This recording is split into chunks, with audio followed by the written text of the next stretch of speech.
Mismong si Vice President Sara Duterte na nagsabing edited o fake ang kumakalat na litrato ng kanyang amang si dating Pangulong Rodrigo Duterte na umano'y nakaratay.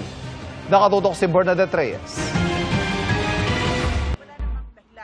Unang-una, nag-hearing, nandun ako, walang kahit isang tanong.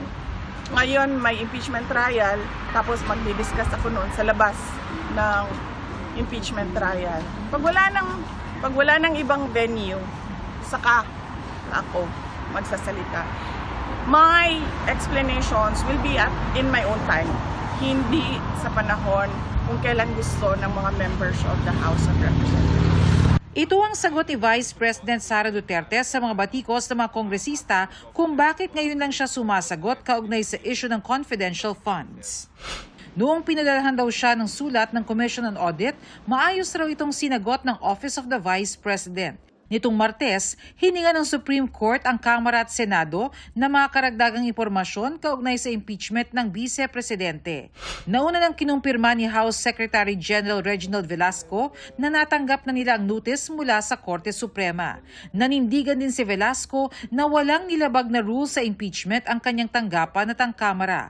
Sagot ng Vice, sumagot na lang siya sa Supreme Court. Nagtanong na ang Supreme Court doon sa mga questions na sa tingin nila may irregularity. So wag siya sumagot sa atin. Hindi naman tayo nagtatanong. Doon sa Supreme Court siya sumagot. Siniguro din ng Vice na maayos ang kalagayan ni dating Pangulong Duterte.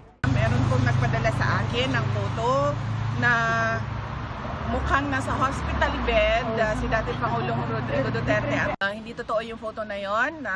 Malamang edited yung photo na yon. Ibang pasyente yon.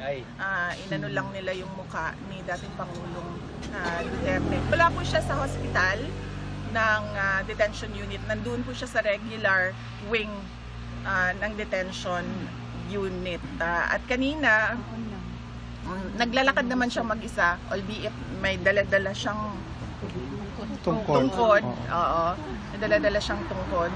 So clearly, wala siyang sakit na, kumbaga, kailangan niya maging bedridden. Para sa GMA Integrated News, Bernadette Reyes, nakatutok 24 oras.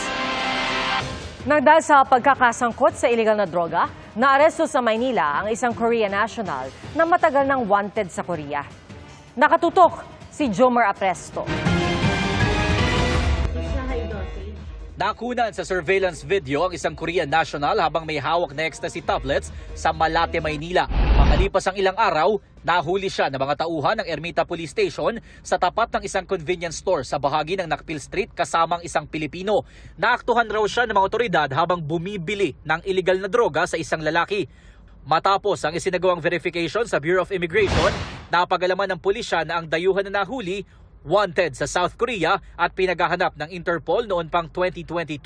Operator daw ng ilang illegal gambling sites sa nasabing bansa ang suspect. Malaking tao ito. Bisita sa report or pinigay sa atin ng Interpol, positively identified siya na siya yun, and then he is involved in series of online gambling activities sa kanilang lugar. Posibleng hindi raw kaagad nakilalang suspect dahil gumamit siya ng ibang pangalan nang makarating sa Pilipinas. Sabi ng Manila Police District o MPD, bagaman may red notice ang suspect, kinakailangan niya pa ring harapin ang kaso niya sa Pilipinas. After niya magawa ng documents dyan at makapag-decide yung ating court, he will be extradited or deported to his country. Sinusubukan pa namin makuha ang panig ng dayuhang suspect at ang Pilipino na sinasabing supplier niya ng illegal na droga. Na-inquest na sila at naharap sa kasong Comprehensive Dangerous Drugs Act. Nakatakdang i-turn over sa immigration ng dayuhang suspect at dadalhin siya sa custodial facility nito habang gumugulong ang kanyang kaso sa bansa. Para sa GMA Integrated News, Jomar Apresto, nakatutok 24 oras. Tumaas ang presyo ng isda sa ilang pamilihan dahil mababa raw ang supply. Apektado rin ang presyo ng gulay dahil sa mga pag-ulan. Nakatutok si Bernadette Reyes. Kakaunti ang mga panindang isda ni Elizabeth ngayong araw sa Litex Market sa Quezon City. Medyo madalang po kasi dahil dun sa bagyo, tsaka mahirap pong mamili ngayon. Nauubusan ng stock, mahal pa po. Kaya ang mga mamimili tulad ni Hana, Kung ano lang po yung kaya, kung anong budget namin, kung ano lang yung meron kami, yun lang yung ginagawa namin, yun niluluto. dito sa Marikina Public Market, tumaas na rin ang presyo ng mga isda. May iba naman na wala talagang dumating na supply, habang ang mga galunggong naman, maliliit ang mga dumating ngayong araw. Sa monitoring ng Department of Agriculture, tumaas ng 20 pesos ang kada kilo ng galunggong. Sa ngayon, ma'am, mahirap ang isang kahit sa ganun. Kaya pataas ng presyo. Wala pong dating ngayon, mga espada. Tapos yung mga galunggong, maliliit lang yung dating. Dahil naman sa mga pag-ulan, tumaas raw ang presyo ng ilang gulay. Ang palaya po, 130 po ngayon, dating 100 lang. Yung repolyo parang medyo lusaw po eh. Pero yung mga Tagalog matitibay. Nangangamba ang ilang nagtitinda na baka makaapekto rin sa presyo ng gulay ang panibagong oil price hike sa Martes. Tuloy-tuloy na yung ulan and talagang papasok na yung bagyo, and then yung sa pagtaas ng gasolina.